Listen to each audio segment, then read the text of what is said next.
A Birkin bag can cost upwards of 500K and has a waiting list measured in years, not months.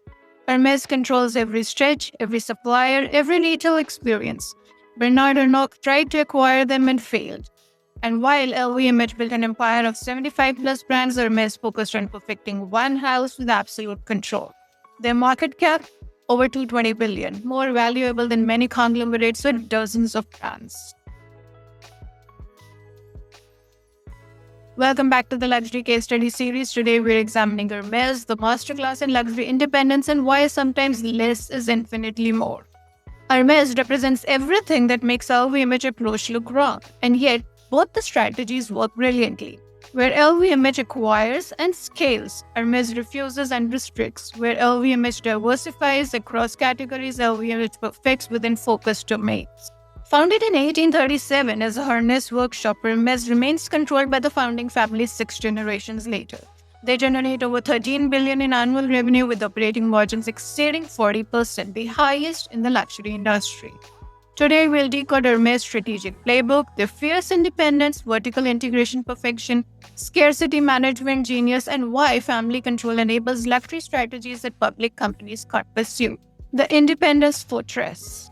Hermès' independence isn't accidental, it's strategically fortified against acquisition attempts. There was an LVMH battle from 2010 to 2014 wherein Bernard Arnault secretly accumulated 23% of Hermès shares, attempting a takeover of the luxury's most coveted prize. The Hermès family's response was swift and decisive. They created a holding company uniting family shareholders, controlling over 66% of the shares, making hostile takeover mathematically impossible. They also sued LVMH for market manipulation and illegal share accumulation, winning regulatory sanctions against LVMH. And finally, when it comes to the share structure, they reorganized the ownership to permanently protect family control and independence. Why does this independence matter so much for Hermès? Firstly and foremost, there is long-term decision-making. Family control enables decades-long strategies that public companies can't pursue. They can invest in craftsmanship, training, supply chain without quarterly earning pressure.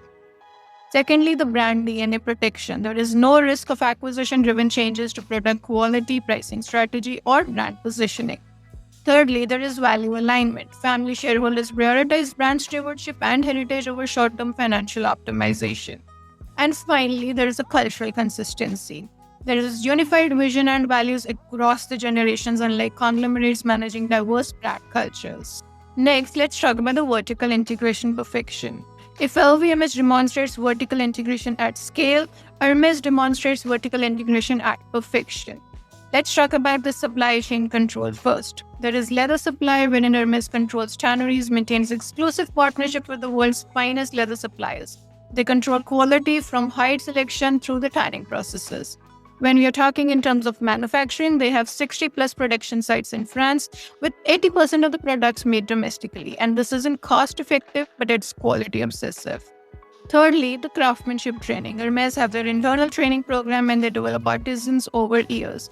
One craftsman can create each bag from start to finish, the opposite of assembly line manufacturing. And then there is retail control. 100% owned boutiques globally, zero franchising, zero wholesale partnerships, zero departmental store presence. Every customer interaction is controlled. This gives them strategic advantages in terms of quality assurance, supply security, innovation capacity, and margin protection. When we're talking about quality assurance, it is when you control every step, quality becomes guaranteed rather than hoped for. When we are talking about supply security, they are not vulnerable to supplier issues, material shortages, or price fluctuations that affect the competitors. When we are talking about innovation capacity, they have direct control that enables experimenting with new materials, techniques, and products without external constraints. Finally, there is margin protection. Eliminating middlemen while commanding ultra-premium prices creates extraordinary profitability. And this is the Hermès difference. While other luxury brands vertically integrate for efficiency, Hermès integrates for perfection. They're not optimizing for cost, they're eliminating quality compromises. Next, let's talk about the scarcity strategy. Hermès has mastered luxury's most powerful tool, strategic scarcity that creates desire without manipulation. Here we have to talk about the Birkin phenomenon. Created in 1984, the Birkin bag represents scarcity strategy perfection. There are no waiting lists officially, they don't exist. Let's talk about this in terms of waiting lists, production limits, and price appreciation. When we are talking about waiting lists, officially they don't exist. Unofficially, brand purchase history and relationships with sales associates is essential. When we are talking about the production limits, each craftsman produces limited bags annually, creating genuine supply constraints. Finally, when we're talking about the price appreciation, Birkins appreciate in value better than most investments, with some selling for 10x the retail price at auctions. And the scarcity strategy can be seen across categories. There is limited production wherein Hermès could produce more but chooses not to, maintaining scarcity as a core strategy rather than temporary tactic. We also see the same in terms of retail experience. Appointment-only shopping in many locations, creating exclusivity through access restriction, not just price. And when we are talking about sales or discounts, there are no sales and discounts. Hermès does not participate in seasonal sales, maintaining consistent value perception. Finally, there is product allocation, wherein even wealthy consumers can't simply buy whatever they want. They must build relationships and demonstrate commitment to the brand. Why does this all work? Scarcity combined with genuine quality creates a perception that Hermès products are genuinely rare and valuable and not artificially restricted. Customers understand that they are assessing something exceptional and not just expensive. Next, let's talk about craftsmanship as a competitive advantage. Hermès does not maintain craftsmanship, they have made it an inimitable competitive advantage. There is the artisan model that it follows. There is single craftsmanship production. Unlike assembly lines, one artisan crafts each bag from start to finish. Their signature is inside every piece. Secondly, there is training investment. 18 plus months to train craftsmen in basic techniques, years to master complex products like a Birkin or Kelly bag. There is French manufacturing commitment. Now, while competitors have moved production to low-cost countries, Hermès double down on French craftsmanship, creating cultural authenticity that competitors cannot replicate. Then there is an economic logic to this. This approach seems economically irrational. Labor costs in France are high, training is expensive, production is slow, but the results justify the investment. The results can be talked in terms of price premiums, customer loyalty, brand narratives, and the competitive mode. When we are talking about price premiums, Hermès commands higher prices per square inch of leather than any other competitor. When we are talking about customer loyalty, once customers experience Hermès quality, they are unlikely to find comparable alternatives. Finally, let's also talk about the brand narrative. Made in France by master craftsmen becomes authentic reality and not just a marketing claim. All this gives Hermès a competitive mode. Competitors cannot replicate this approach without decades of investment in training, relationships, and culture. And this brings us to the anti-growth strategy. Hermès' approach to growth defies conventional business wisdom, and it works brilliantly. There are strategic constraints that have been implemented. There is no licensing, unlike luxury competitors who license names to eyewear, fragrance, and home goods companies. Hermès maintains either direct control or it does not enter the categories. Then there are limited boutiques. Hermès is very selective about new store locations, opening only when they ensure proper experience and demand. There are controlled product expansions. New product categories emerge slowly, ensuring quality and brand fit rather than chasing growth opportunities. And then there is geographic selectivity, focusing on the markets with genuine luxury demand and customers who appreciate Hermès values. And this brings us to the growth paradox. By limiting growth, Hermès creates more desire and achieves better financial performance, which can be seen in terms of operating margins, higher revenue, share price appreciation, and brand value. When we are talking in terms of operating margins, Hermès has 40% plus operating margins versus 25 to 30% for luxury competitors. Hermès has higher revenue per square foot more than any other luxury retailer.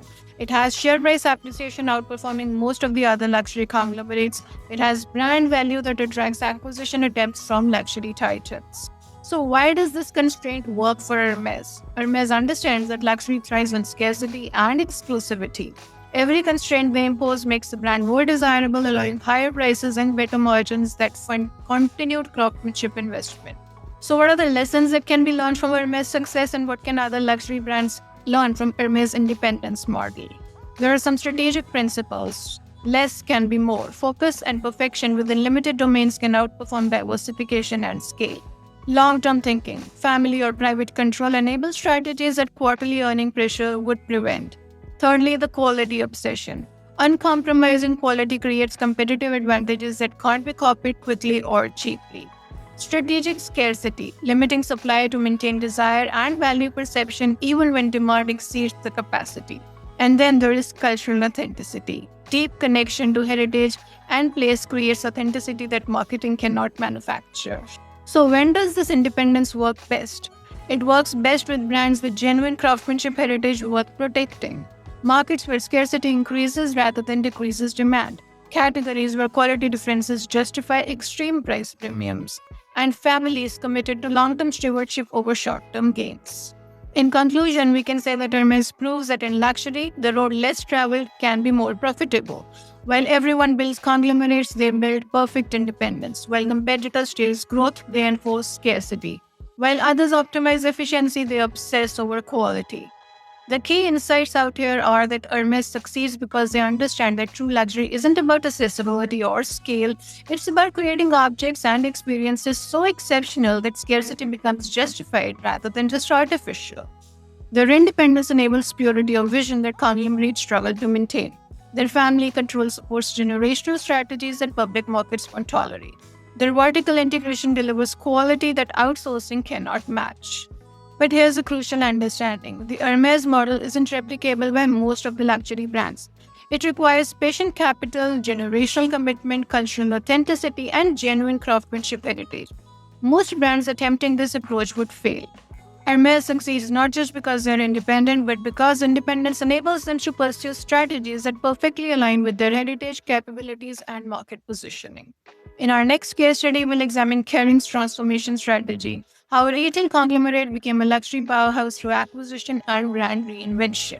The question that we want to leave you with is, could other luxury brands successfully adopt Hermès' independence model, or is their success unique to their specific history and capabilities?